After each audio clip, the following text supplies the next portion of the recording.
un problème de géométrie aujourd'hui qui va rapidement se transformer en un problème d'algèbre. Alors, nous avons un triangle ici, ABC.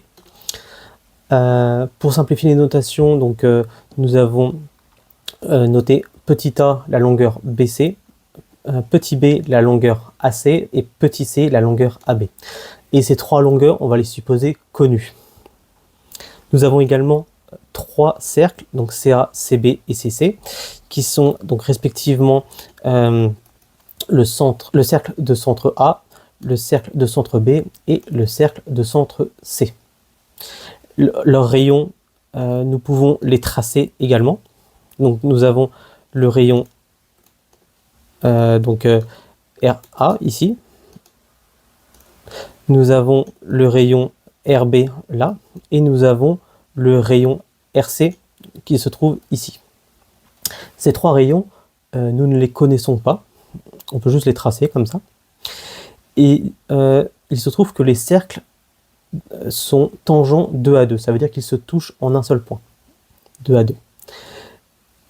Donc l'objectif, c'est de savoir si on peut réussir à trouver la mesure de ces rayons RA, RB, RC en fonction des longueurs connues du triangle donc ABC.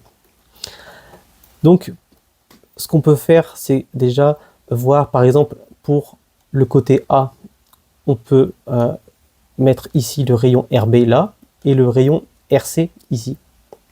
Ce qui fait qu'on peut déterminer que le côté A c'est égal à RB plus RC. De la même manière, ici sur la longueur B, nous avons que B est égal à RA plus RC. Et pour terminer, nous avons que la longueur C était égale à RA plus RB.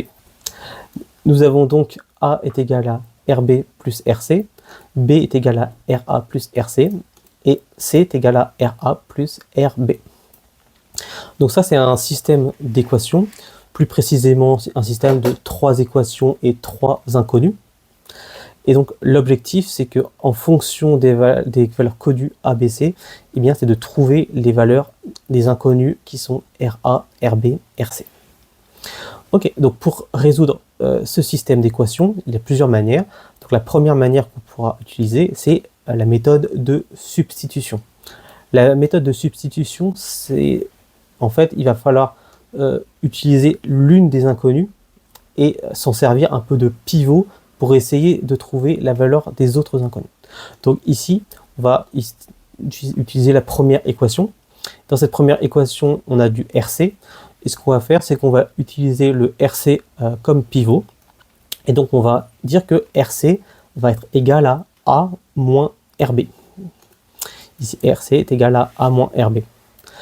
Maintenant qu'on a une valeur de RC, on va remplacer tous les autres RC du système d'équation par cette valeur-là. Donc finalement, ici, il n'y a qu'un seul autre RC, c'est dans cette deuxième équation. Donc on remplace finalement, et donc B est égal à RA plus, entre parenthèses, A moins RB. Notez qu'on n'est pas forcément obligé de mettre des parenthèses ici, parce que ici on a une addition. Néanmoins, c'est quand même bien pratique de mettre ces parenthèses parce que dans le cas où on aurait une soustraction ici, ça éviterait les problèmes de signes, parce qu'il faudrait dans ces cas-là distribuer le moins et donc les signes changeraient. La troisième équation, on n'y touche pas. Ok, donc maintenant le RC est égal à A moins RB, on n'y touche pas. La deuxième équation, on la développe un petit peu et donc ça fait RA moins RB plus A, qui est égal à B. La troisième équation, on n'y touche pas. Donc maintenant qu'on est là, finalement la première équation ici, celle-ci n'est pas utile pour le moment. Donc en fait, on pourrait ne pas l'afficher comme ça. Et ce qu'on retrouve ici finalement, c'est un système de 2 équations à 2 inconnus. C'est-à-dire qu'à la base, on est parti d'un système de 3 équations à 3 inconnus, et maintenant on n'a plus que 2 équations et 2 inconnus. Donc on a simplifié le problème, ce qui est pas mal. Donc maintenant, comment on fait pour résoudre ça? Eh bien, de la même manière, ce qu'on peut faire, c'est utiliser par exemple le RB qui est ici, comme pivot. Et donc, on peut dire, donc là je reprends la première équation, et donc à partir de cette équation ici entourée, on va dire que RB est égal à C moins RA. Donc, c'est ce que je note ici. Et maintenant, il reste cette équation. Et ben, on a du RB ici. On va remplacer ce RB qui est là par ce qu'on a trouvé ici. Donc, on a que B est égal à RA moins, entre parenthèses, C moins RA plus A. On n'oublie pas le plus A d'ici. Et donc, en développant, on a que B est égal à RA moins C plus RA plus A. Ok, très bien. Donc, je reprends la première équation qui ne change pas, la deuxième qui ne change pas. Et la troisième, on va simplifier un petit peu. On voit qu'on a RA plus RA, donc ça fait 2RA d'un côté. Et les deux RA, ça va être égal à quoi? Ben, on a le A qu'on va passer de l'autre côté, donc ça va nous faire moins A. Le plus B, il va rester ici. Et le moins C qui est là, on va le passer de l'autre côté, ça va faire plus C. Et donc, on a que 2RA est égal à moins A plus B plus C.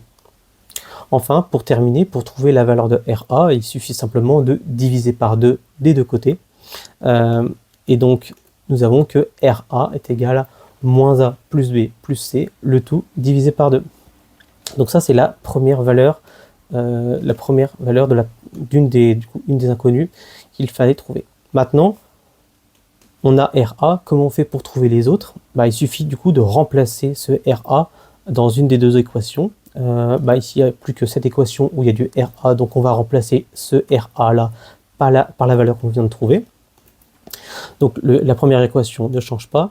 La deuxième, on a du C moins, entre parenthèses, ce qu'on a trouvé, donc moins A plus B plus C, le tout divisé par 2.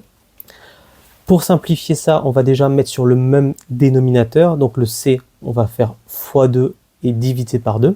Donc ça va nous faire 2C. Et ici, le moins, on va le distribuer sur l'ensemble des éléments du numérateur. Donc le moins A, ça va devenir plus A. Et plus B plus C, ça va devenir moins B moins C. Nous avons donc que RB est égal à 2C plus A moins B moins C, le tout divisé par 2. Il reste à mettre ensemble les C. Donc on a 2C ici, moins C là. Donc ça va nous faire juste plus C. Et donc, nous avons que RB est égal à A moins B plus C est égal à... et le tout divisé par 2, pardon. Ce qu'on peut remarquer aussi, c'est que finalement, il y a une sorte de symétrie dans les deux premiers résultats.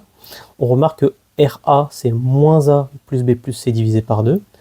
Et RB, c'est égal à A moins B plus C divisé par 2.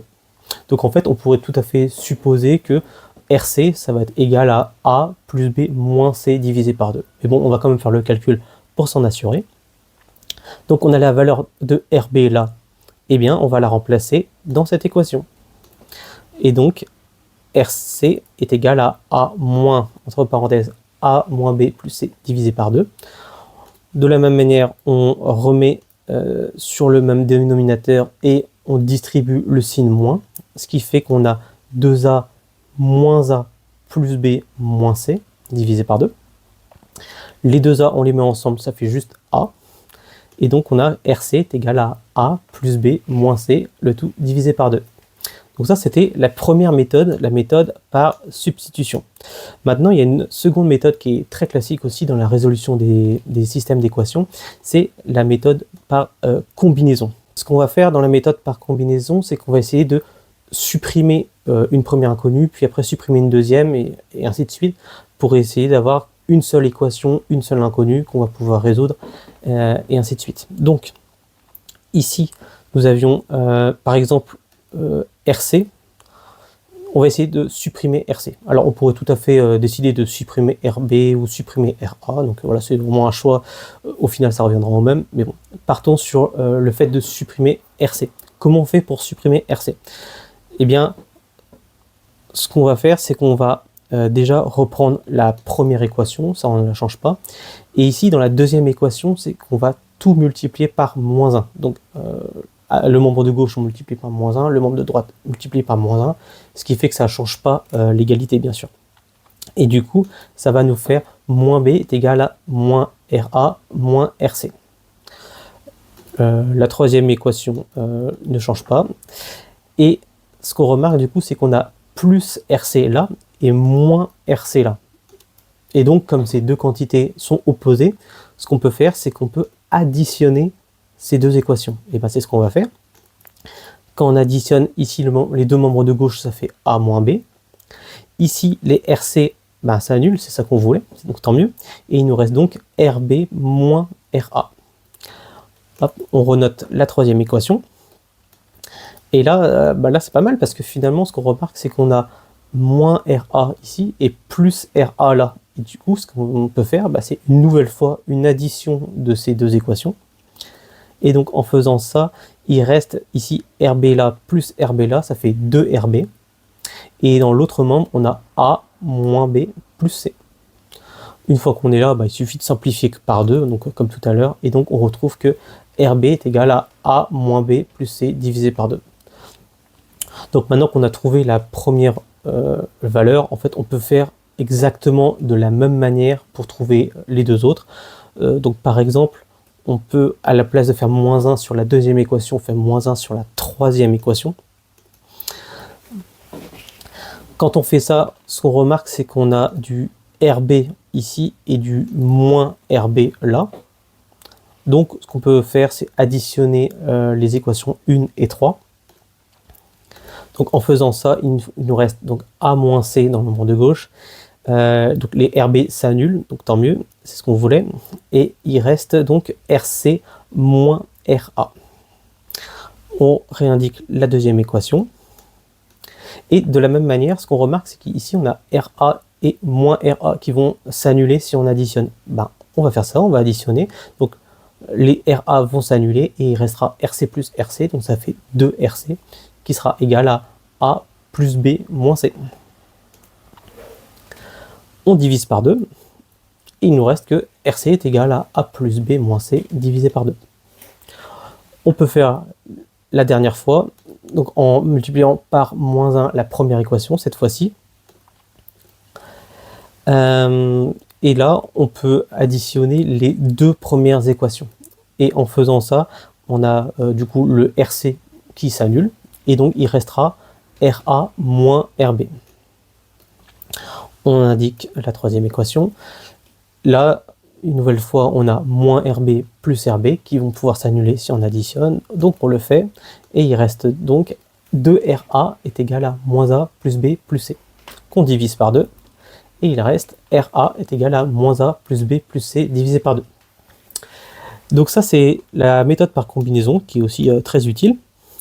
Mais avant de terminer l'exercice, il faut aussi comprendre que on n'est pas obligé de faire 100% une méthode ou 100% l'autre méthode. On peut tout à fait faire un mélange des deux. Par exemple, ici, dans la première équation, nous avions ces deux équations ici. Et ce qu'on remarque, c'est qu'on a moins B plus RB. Enfin, moins B dans la première et plus RB dans la deuxième. Et bien, si on remarquait qu'ici, on pouvait additionner ces deux équations, bah, ça nous aurait simplifié la vie parce que en faisant ça, on aurait eu RA plus RA, ça fait 2RA. À gauche, on aurait eu B plus C. Le moins A, il repasserait à gauche, on aurait eu moins A. Et du coup, en additionnant ces deux équations, on serait directement arrivé à cette étape. 2RA est égal à moins A plus B plus C. Donc finalement, on aurait gagné un petit peu de temps. Donc ça, c'est pratique. Mais de la même manière, ici, quand on a résolu par la méthode de combinaison, donc on commence par la méthode, on trouve une valeur, on trouve la valeur de RB. Ben, quand on regarde finalement notre système initial, ben, on aurait pu tout à fait se dire, ah ben, je connais la valeur de RB, ben, il suffit de la remplacer ici, et du coup, j'aurais que des valeurs connues, excepté RA. Donc en fait, j'aurais pu trouver la valeur de RA directement. Et une fois que j'ai RA et RB, ben, je peux tout à fait trouver RC. Il ne faut pas s'arrêter finalement à utiliser qu'une seule méthode. Vraiment, il faut être un petit peu opportuniste et voir qu'est-ce qui peut nous aider à trouver la solution le plus rapidement possible. Donc voilà, on peut tout à fait s'entraîner à faire une méthode, et une fois qu'on la maîtrise bien, s'entraîner à faire l'autre méthode. Mais une fois qu'on maîtrise les deux méthodes, ne pas hésiter à faire un mélange de ces deux méthodes pour réussir les exercices encore plus vite. Donc voilà, si tu as apprécié la vidéo, n'hésite pas à t'abonner. Merci, salut!